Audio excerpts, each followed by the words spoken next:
Assalamualaikum warahmatullahi wabarakatuh. Saya Bipatri Anggun Sari Fatihah pada kesempatan kali ini menjadi moderator.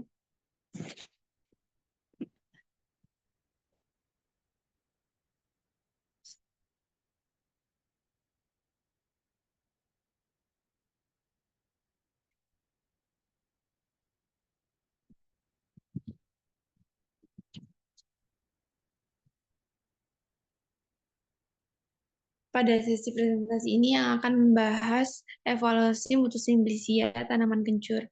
Yang selanjutnya akan dibacakan oleh Adinda Tria Maharani. Yang pertama yaitu parameter spesifik. Pengertian evaluasi simplicia. Evaluasi simplicia adalah proses penilaian kualitas bahan baku obat yang berasal dari tanaman atau hewan yang belum mengalami perubahan fisik maupun kimiawi.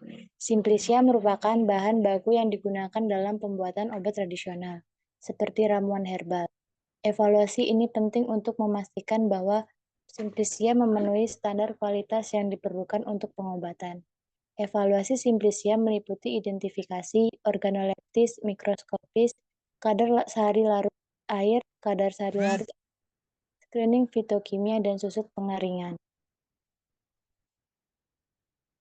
Selanjutnya ada alat yang digunakan. Untuk alat, yang pertama ada timbangan, cawan, Erlenmeyer, oven, benang kasur, mikroskop, tabung reaksi dan rak, beker glass, aluminium foil, dan pipet tetes. Untuk bahannya sendiri ada simplicia kencur, kloroform, aquades, dan etanol. Identifikasi kencur. Kencur merupakan salah satu tanaman obat tradisional yang banyak digunakan masyarakat Indonesia dalam aktivitas hidup sehari-hari, baik sebagai bahan bumbu masakan maupun bahan baku obat tradisional. Secara empirik, kencur digunakan sebagai penambah nafsu makan, infeksi bakteri, obat batuk, disentri, tonikum, ekspektoran, masuk angin, sakit perut. Pujiarti 2012. Bagian tanaman yang digunakan adalah bagian rimpang. Rimpang kencur banyak dimanfaatkan sebagai bahan jamu atau obat tradisional. Kencur dikenal sebagai obat untuk mengembalikan kondisi tubuh yang kelelahan dengan memberikan penguat atau tonik. Departemen Kesehatan RI 1989. Menurut beberapa penelitian, kencur memiliki aktivitas sebagai antiinflamasi, analgesik, antimikroba, antihelmintik, antidiare, antineoplastik, sedatif, mosquito repellent, dan larvicidal. Setu et al. 2018. Organoleptis. Uji organoleptik dilakukan untuk menilai karakteristik sensorik bahan, seperti aroma, rasa, warna, dan bentuk, yang memainkan peran penting dalam menentukan kualitas simplicia. Melalui uji ini, keaslian dan kemurnian simplicia dapat dipastikan serta dideteksi adanya kontaminasi atau penurunan mutu yang mungkin tidak terdeteksi oleh metode analisis kimia ataupun fisik. Pada hasil pengamatan didapatkan organoleptis simplicia kencur, yaitu untuk warnanya, warna coklat muda, bentuknya rimpang kencur, baunya khas kencur, rasa pahit, agak pedas.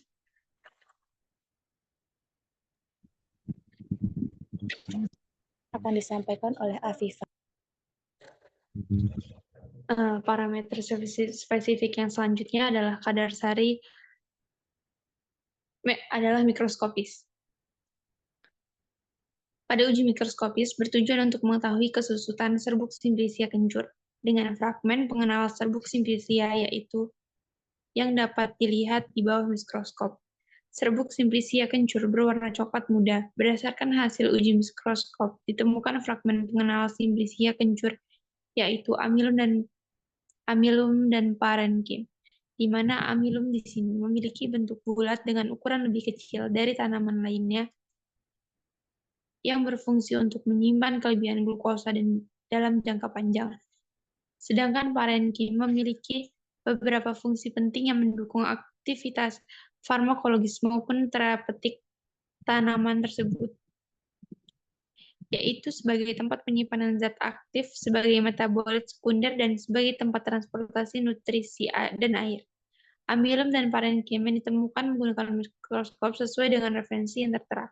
Berikut fotonya.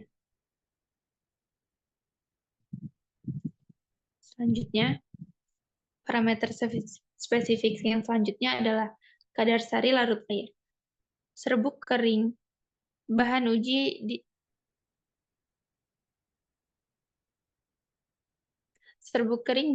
ditimbang sebanyak 5 gram, dimasukkan ke dalam labu sumbat dan ditambahkan 100 ml air jernih kloroform.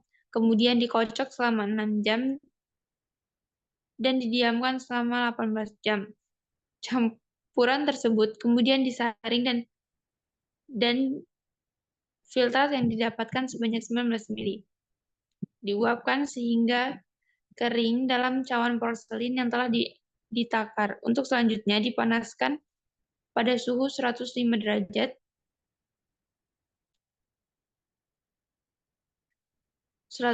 derajat hingga bobot tetap. Bobot setelah dipanaskan sampai 3 kali pemanasan.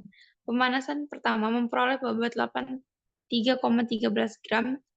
Pada pemanasan kedua didapatkan penyusutan 80,91 gram dan pada pemanasan ketiga memperoleh bobot 78,72 gram. Untuk menghitung persen kadar sari adalah 78,72 dikurang 65,23 dikali 100 yang mendapatkan hasil 7,1%.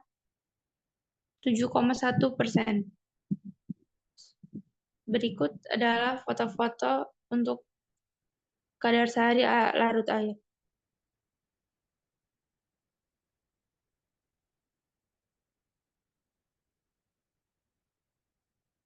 Selanjutnya akan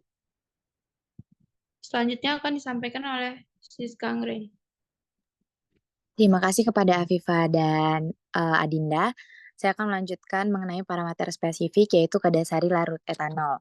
Di mana serbuk kering bahan uji kita timbang sebanyak 5 gram kemudian dimasukkan ke dalam labu sumbat lalu tambahkan 100 ml etanol 95%.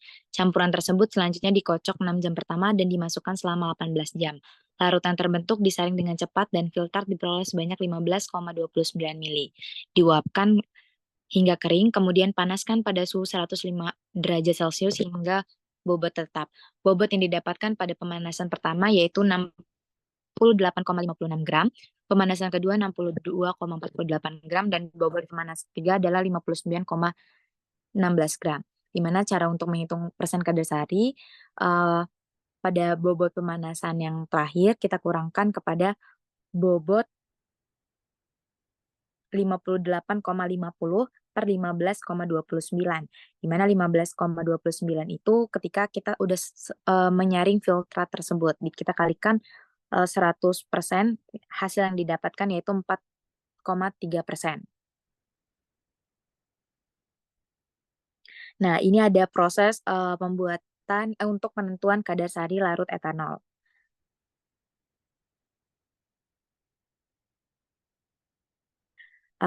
Selanjutnya ini ada splitting fitokimia di mana pada golongan saponin dari hasil pengamatan ini setelah dilarutan simplisia dikocok sekuat mungkin selama kurang 30 detik. Larutan simplisia ini tidak menunjukkan bahwa adanya golongan saponin di dalam simplisia tersebut. Yang kedua ada golongan tanin yang kami dapatkan yaitu positif, di mana dari hasil pengamatan ini setelah ditambahkan gelatin 106 didapatkan bahwa simplisia mengandung tanin karena dari hasil pengamatan terbentuk endapan putih.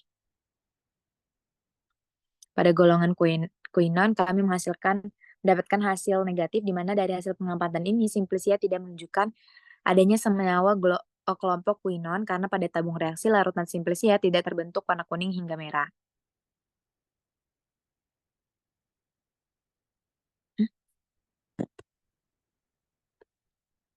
Din, kayaknya itu untuk pembahasan belum deh? Deh ya.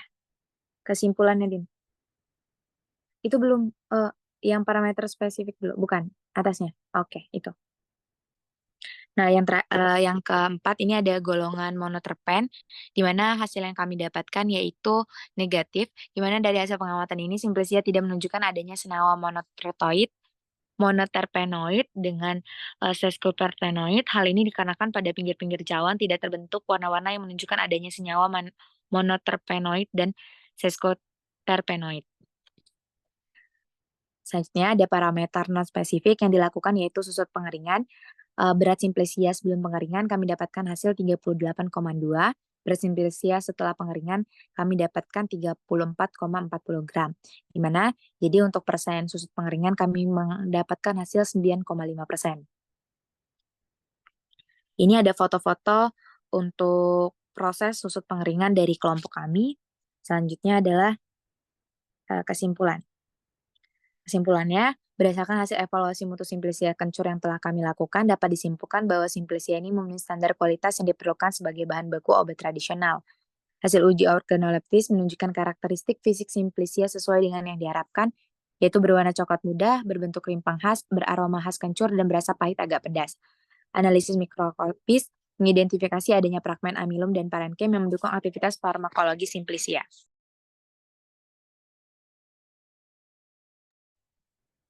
Uji kadar sari larut air dan etanol mengidentifikasikan kemampuan Simplicia untuk melepaskan kemampuan komponen aktif dalam pelarut polar, yang penting untuk formulasi obat tradisional. Screening fitokimia menggunakan keberadaan tanin dalam Simplicia, namun tidak ditemukan saponin, quinone, dan monoterpenoid. Selain itu, uji susu pengeringan menunjukkan kadar air yang cukup tinggi dalam Simplicia kencur. Secara keseluruhan, evaluasi mutu ini membuktikan bahwa Simplicia kencur memenuhi persyaratan kualitas dan dapat digunakan sebagai bahan baku obat tradisional dengan memperhatikan karakteristik fisika kimianya.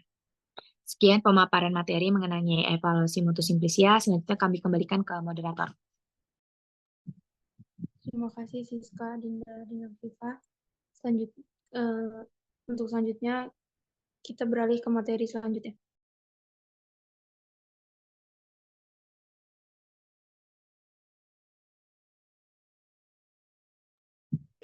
Materi selanjutnya adalah metode ekstraksi yang akan disampaikan terlebih dahulu oleh Adinda Triamaran. Kepadanya dipersilakan.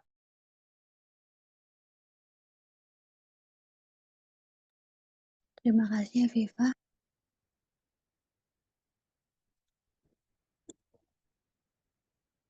Yang pertama yaitu tujuan metode ekstraksi. Tujuan dari metode ekstraksi ini yaitu mahasiswa dapat memahami dan melakukan proses ekstraksi dari Simplicia, cara panas dan dingin. Yang kedua, menentukan nilai rendemen ekstrak yang diperoleh dari proses ekstraksi cara panas dan cara dingin. Untuk definisi ekstrak sendiri, ekstraksi adalah kegiatan penarikan kandungan kimia yang dapat dilarutkan sehingga terpisah dari bahan yang tidak dapat pelarut cair. Simplicia yang diekstrak mengandung senyawa aktif yang dapat larut dan senyawa yang tidak dapat larut seperti serat, karbohidrat, protein, dan lain-lain. Senyawa aktif yang terdapat dalam berbagai Simplicia digolongkan ke dalam golongan minyak atsiri, alkaloid, flavonoid, steroid, dan lain-lain. Dengan diketahuinya senyawa aktif yang dikandung Simplicia akan mempermudah pemilihan pelarut dan cara ekstraksi yang tepat. Metode ekstraksi menggunakan pelarut dapat dilakukan dengan cara panas dan dingin. Yang pertama yaitu ekstraksi cara panas. Dilakukan jika komponen yang akan diekstraksi tahan panas atau termostabil. Contohnya seperti reflux, shock head, digesti, infus, dan dekor. Yang kedua, ekstraksi cara dingin digunakan untuk mengekstraksi komponen yang tidak tahan panas atau termolabil. Ekstraksi cara dingin juga digunakan untuk Simplicia yang belum diketahui komponennya, sehingga belum diketahui kestabilan komponennya. Contohnya, maserasi dan perkolasi. Selanjutnya yaitu prosedur kerja metode ekstraksi. Yang pertama ada maserasi. Untuk maserasi, prosedur kerja yang pertama yaitu siapkan alat dan bahan atau macerator spatula Simplicia etanol 96%. Yang kedua, perkecil ukuran Simplicia dengan cara dipotong-potong atau tidak di blender. Yang ketiga, timbang Simplicia lalu masukkan ke dalam macerator. Kemudian masukkan pelarut ke dalam macerator, aduk hingga rata. Perbandingan Simplicia dan pelarut adalah 1:5. 100 gram menggunakan 50 ml pelarut. Yang keempat, macerator ditutup rapat. Diamkan selama 24 jam dan aduk sesekali. Yang kelima, setelah 24 jam disaring. Ekstrak cair yang dihasilkan disimpan di lemari pendingin. Yang keenam, lakukan maserasi kedua. Masukkan pelarut yang sama dan jumlah yang sama, aduk rata lalu diamkan selama 24 jam. Lakukan hal yang sama hingga maserasi ketiga. Yang delapan, ekstrak yang diperoleh dikentalkan atau dipekatkan. Yang kedua, untuk sonikator. Yang pertama, siapkan alat dan bahan, atau sonikator, simplicia, dan etanol 96%. Timbang simplicia sebanyak 100 gram lalu di blender menjadi serbuk lalu dimasukkan ke dalam gelas beker. Yang ketiga, tuangkan 500 ml pelarut etanol 96% ke dalam gelas beker berisi serbuk simplicia. Aduk hingga homogen dan tutup dengan aluminium foil. Yang keempat, masukkan ke dalam bejana sonikator. Lakukan selama 30 menit per siklus. Saring hasil ekstraksi lalu tampung di dalam gelas beker. Lakukan hal yang sama sebanyak 2 kali. Ekstrak yang diperoleh dikumpulkan lalu dikentalkan atau dipekatkan. Yang selanjutnya yaitu untuk reflux. Yang pertama, siapkan peralatan reflux atau labu bulat dan kondensor, lalu rangkai. Yang kedua, timbang simplicia dan siapkan pelarut. Yang ketiga, masukkan simplicia ke dalam labu bulat dan pelarut etanol 96% dengan perbandingan sampel dan pelarut 1:5. Yang keempat, masukkan batu didih ke dalam labu bulat. Yang kelima, pasang labu bulat ke kondensor. Keenam, pasang selang air pada kondensor, kemudian nyalakan aliran air. Yang ketujuh, nyalakan penangas hingga mencapai suhu didih pelarut secara bertahap. Yang delapan, lakukan proses ekstraksi hingga pelarut jenuh. 9, saring ekstrak dan tampung pada wadah yang disediakan. 10, ekstrak yang diperoleh dikentalkan. Yang keempat yaitu untuk sohlet. 1, rangkai alat sohlet yang terdiri dari tabung sifon, labu alas bulat, penangas atau heating, pendingin balik atau kondensor. Yang kedua, simplicia dihaluskan hingga menjadi serbuk atau di blender timbang 500 gram. Ketiga, masukkan simplicia ke dalam selongsong atau dari kertas saring yang diameter dan ketinggiannya menyesuaikan dengan ukuran tabung sifon. 4, masukkan selongsong ke dalam tabung sifon. 5, masukkan pelarut etanol 96%. 6, pertama masukkan pelarut hingga atas batas sifon dan pelarut turun ke labu bulat. Itu 1 siklus. 7, setelah pelarut turun ke labu alas bulat, masukkan pelarut hingga setengah ukuran tabung sifon. 8, pendingin balik dipasang, hidupkan pemanasnya. 9, amati dan hitung waktunya setiap siklus hingga proses ekstraksi jenuh atau pelarut dan dalam tabung sifon bening. Yang 10, ekstrak yang diperoleh dikentalkan. Di sini ada alat dan bahannya. Untuk alatnya kita menggunakan timbangan analitik, magicom, gelas ukur, Erlenmeyer, kuali, kompor, aluminium foil, beker gelas, batang pengaduk, lemari pendingin, blender, labu bulat, kondensor, sonikator, bejana sonikator, tali kasur, tabung sifon, kertas saring, dan spatula, lap dan tisu. Untuk bahannya menggunakan simplicia bunga telang, simplicia kunyit, simplicia lengkuas, etanol 96%, metanol, air panas. Yang 7, aquades. Selanjutnya akan disampaikan oleh Afifah. Selanjutnya di sini ada prosedur kerja pemakatan ekstrak. Yang pertama, ekstrak cair hasil dari ekstraksi selanjutnya dipekatkan dengan cara diuapkan menggunakan water bed atau penangas air hingga pelarut hilang dan diperoleh ekstrak kental. Ekstrak kental yang diperoleh selanjutnya dilakukan uji organoleptis yang meliputi bentuk, warna, bau, dan rasa. Selanjutnya dilakukan perhitungan rendemen ekstrak dengan menggunakan rumus rendemen persen sama dengan berat ekstrak kental per berat simplicia dikali 100%. Selanjutnya di sini ada hasil dari uji organoleptik. Yang pertama dari simplicia bunga telang, bentuknya bunga kering, berwarna ungu dan hijau, memiliki rasa khas dan bau seperti teh hijau. Selanjutnya ada simplicia kunyit, bentuknya menyerupai irisan rimpang, warnanya kuning, rasanya agak pahit, baunya khas. Simplicia lengkuas, bentuknya irisan rimpang juga, memiliki warna putih kekuningan, rasa pedas, baunya harum. Selanjutnya di sini ada hasil rendemen ekstrak dari maserasi etanol.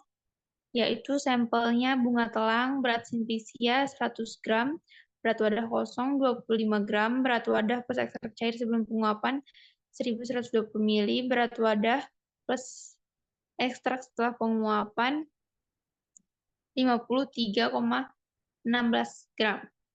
Selanjutnya, untuk perhitungannya 53,16 gram dibagi 100 gram dikali 100% sama dengan 53,16%. Di situ juga terdapat foto-fotonya. Selanjutnya ada macerasi metanol. Sampel yang digunakan masih bunga telang, berat simplicianya kita gunakan 100, berat wadah kosong di sini ada 23 gram, berat wadah plus ekstrak cair sebelum penguapan 880 ml, berat wadah plus ekstrak setelah penguapan 61,1 gram. Perhitungannya 61,1 gram dibagi 100 gram dikali 100% sama dengan 61,1%. Di situ juga terdapat hasil foto-foto dari macerasi metanol. Selanjutnya di sini ada USA etanol. Sampelnya yang digunakan masih bunga telang, berat simplicianya 100 gram, berat wadah kosong 36,45 gram, berat wadah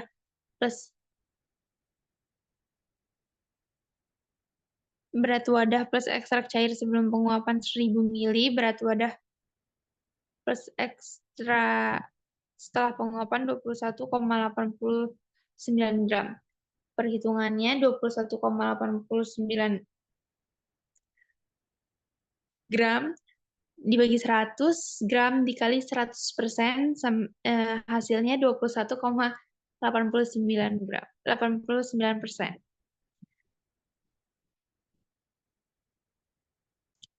Selanjutnya ada UAE metanol, sampelnya juga masih bunga telang, berat simplicianya 100 gram, berat wadah kosongnya 34,63 gram, berat wadah plus ekstrak cair sebelum penguapan 970 ml, berat wadah plus ekstrak setelah penguapan 37,20 gram. Jadi perhitungannya 37,23 gram dibagi 100 dikali 100% sama dengan hasil yang didapatkan 37,23%. Selanjutnya akan disampaikan oleh Siska Anggra ini.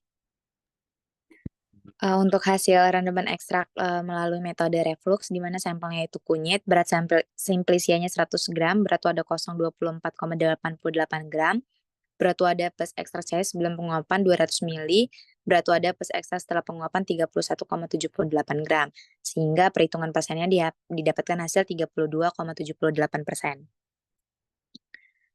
Selanjutnya, untuk soklet, ini menggunakan sampelnya lengkuas, berat simplicianya 100 gram, berat wadah kosongnya 25,29 gram, berat wadah plus ekstrak cair sebelum penguapan 200 ml, berat wadah plus ekstrak setelah penguapan 24,59 gram, di mana hasil persennya yaitu 24,59%.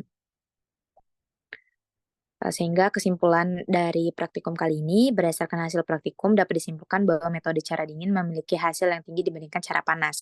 Macerasi hasil tinggi yang ditetapkan menggunakan pelarut metanol. Hal ini memungkinkan disebabkan oleh kemampuan metanol yang lebih baik dalam mengekstrak senyawa polar dari sampel dibandingkan pelarut etanol. Sekian pemaparan materi mengenai metode ekstraksi dari kelompok 7, selanjutnya dikembalikan kepada moderator. Baik, kita akan beralih ke materi selanjutnya, yaitu screening fitokimia.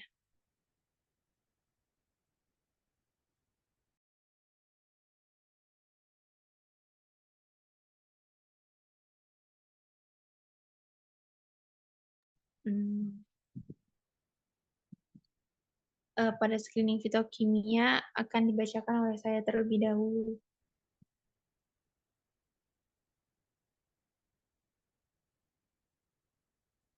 Slide selanjutnya, Dinda.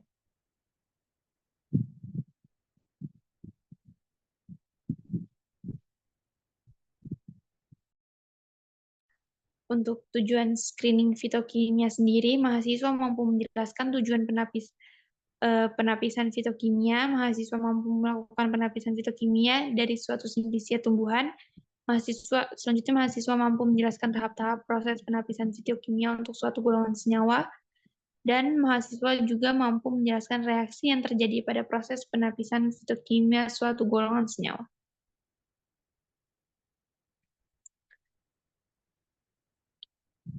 Selanjutnya ada definisi screening fitokimia. Screening fitokimia sendiri merupakan suatu metode yang dilakukan untuk mengetahui kandungan senyawa kimia yang terkandung dalam ekstrak tanaman. Screening fitokimia dilakukan menggunakan reagen pendeteksi golongan senyawa seperti flavonoid, alkaloid, tanin atau polifenolat, saponin, quinon, terpenoid atau steroid, dan lain sebagainya.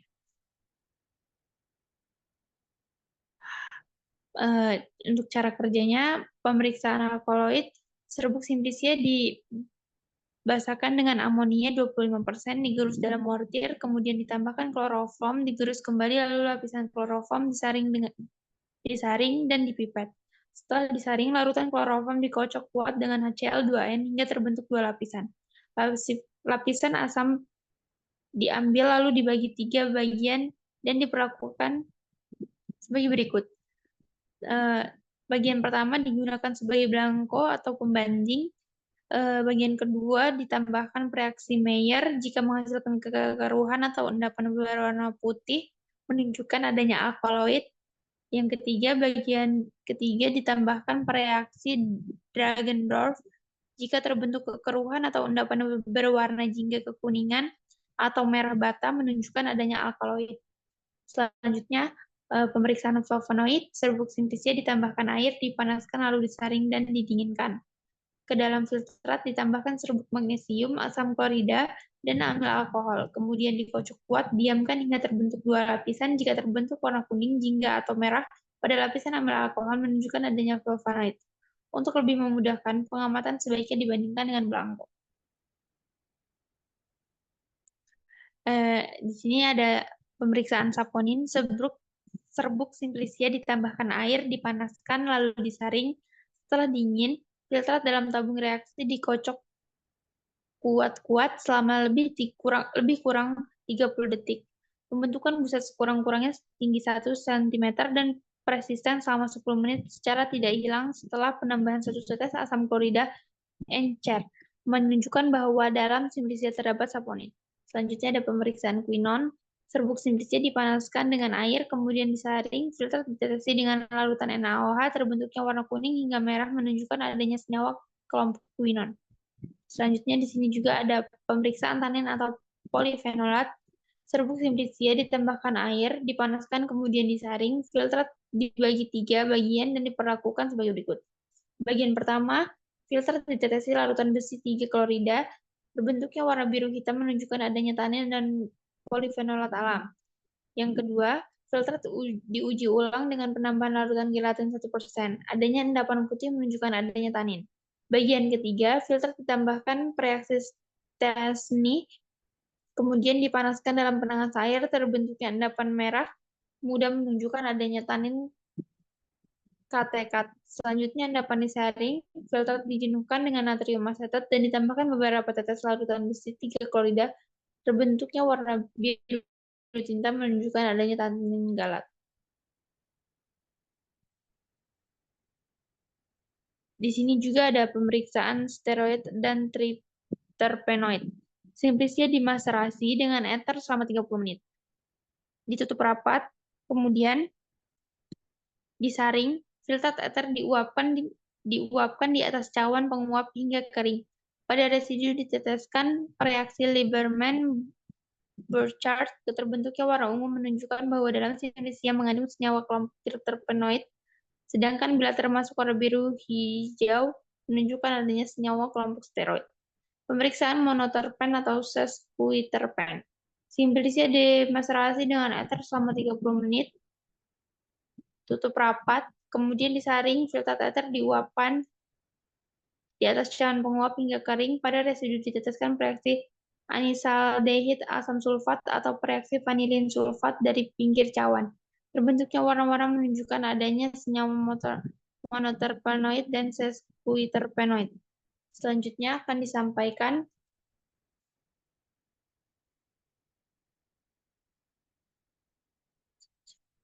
oleh Adinda, oleh Siska Anggreni. Oke, terima kasih kepada Afifa. Saya akan menjelaskan alat dan bahan yang akan digunakan. Yang pertama ada alatnya, 1 blender, kedua tabung reaksi, ketiga pipet tetes, yang keempat penangas, yang kelima cawan, yang terakhir ada timbangan. Bahan yang akan kita gunakan yang pertama ada ekstrak bunga telang, amonia 25%, kloroform, HCl2N, reagen Mayer, reagen Dragonbrov, serbuk magnesium, asam klorida, amil alkohol, larutan besi klorida, larutan gelatin 1%, reagen stasi, natrium asetat. Pada praktikum kali ini didapatkan hasil untuk golongan senyawa alkaloid dengan metode penambahan reaksi Dragonbrov mendapatkan hasil pengamatan positif di mana pada ada perbandingan dari larutan blanko adanya perubahan warna yaitu menjadi warna merah. Yang kedua ada flavonoid yaitu penambahan dengan metode penambahan magnesium, hasil pekat dan amil alkohol dinyatakan hasilnya positif karena mendapatkan hasil perubahan warna.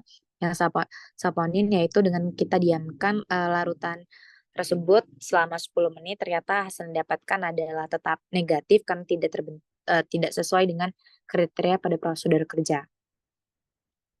Selanjutnya pada golongan senyawa tanin dan polifenolat di mana pertama kita ada 3 metode yang kita lakukan yaitu dengan penambahan FeCl3 5% dengan hasilnya positif, yang penambahan gelatin 100% dengan hasilnya positif, dan penambahan peroksistasi yang kemudian kami panaskan. Setelah itu ada penambahan natrium asetat dan FeCl3 5% hasilnya juga positif. Selanjutnya ada quinon dengan penambahan NaOH, hasilnya itu kita mendapatkan hasil positif di mana adanya perubahan warna lain di cawan yang ada di dalam sampel, terus steroid dan tripernoid dengan penambahan Lieberman-Burchard hasilnya adalah positif. Pada hasil uji screening fitokimia ekstrak bunga telang seperti yang tertera pada slide presentasi disebabkan oleh reaksi kimia spesifik antara komponen fitokimia dalam ekstrak dan reagen yang digunakan.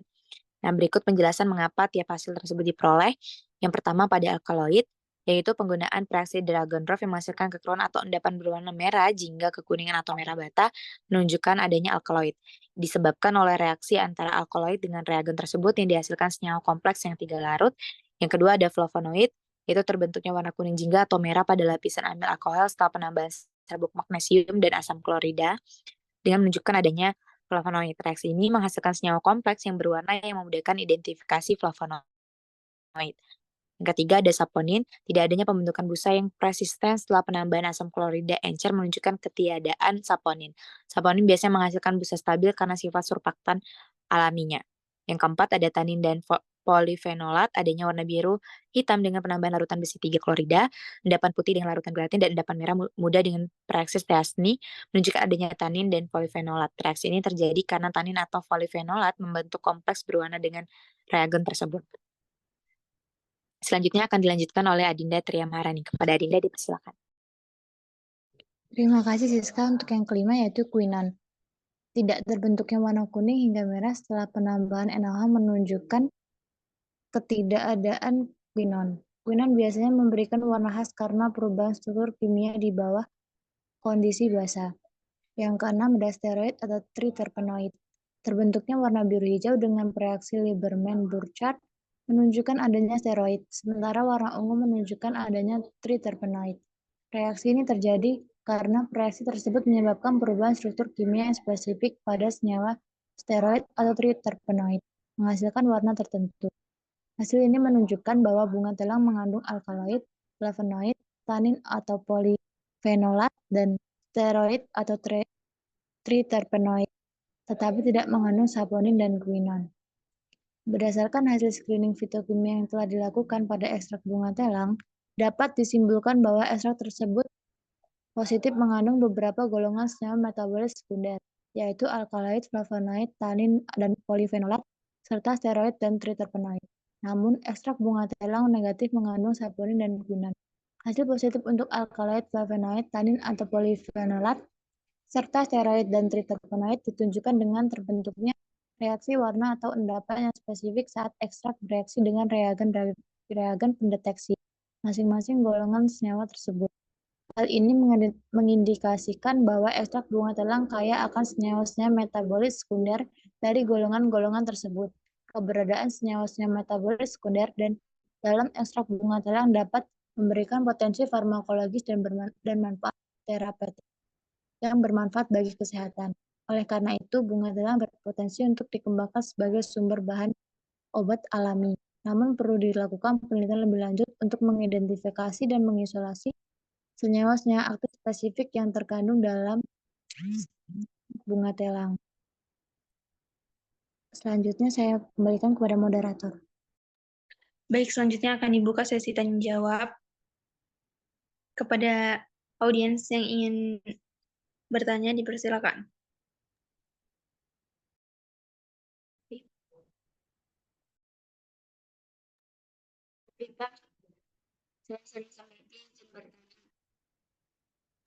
Shirley, maaf suaranya putus-putus.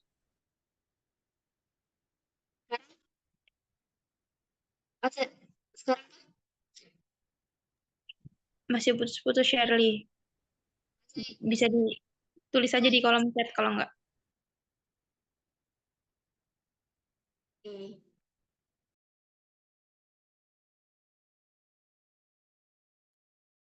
Apakah ada lagi selain Shirley yang ingin bertanya? Izin bertanya. Ya, silakan.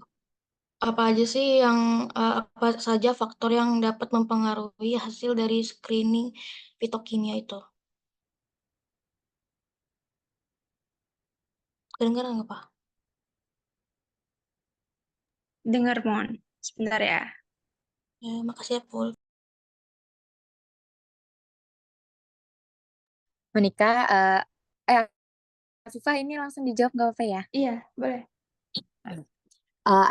Untuk Monica, izin menjawab untuk apa namanya pertanyaan kan apa saja faktor yang memperbaiki dari apa saja faktor yang mempengaruhi hasil screening fitokimia pada screening fitokimia ya.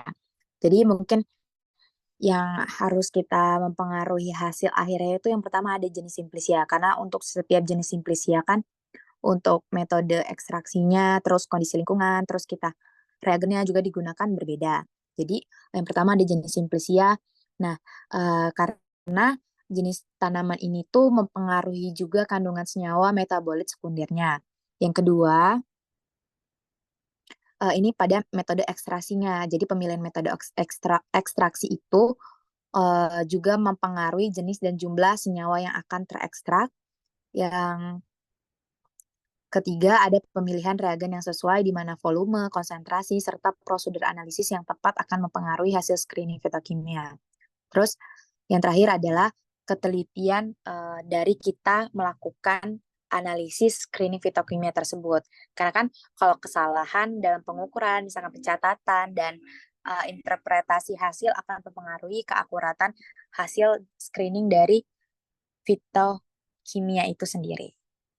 Gitu, Mon. Ada yang mau disanggah atau ditanyakan lagi, Mon? Udah cukup sih, Sis. Makasih ya, Sis.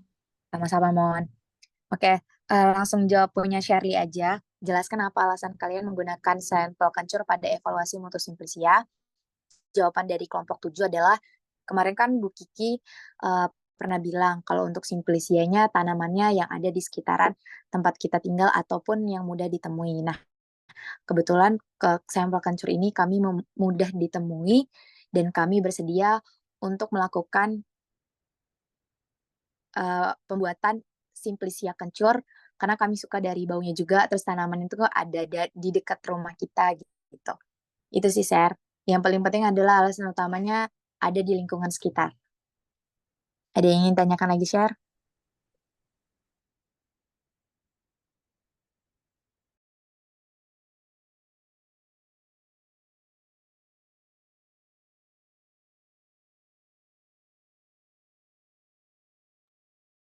Untuk Shirley, apakah cukup?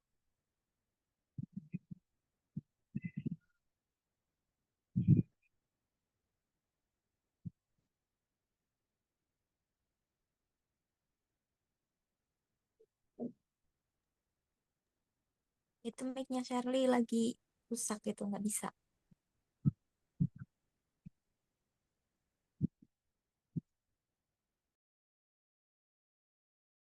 Baik, sekian presentasi dari kami. Terima kasih untuk para penanya. Kami akhiri. Assalamualaikum warahmatullahi wabarakatuh.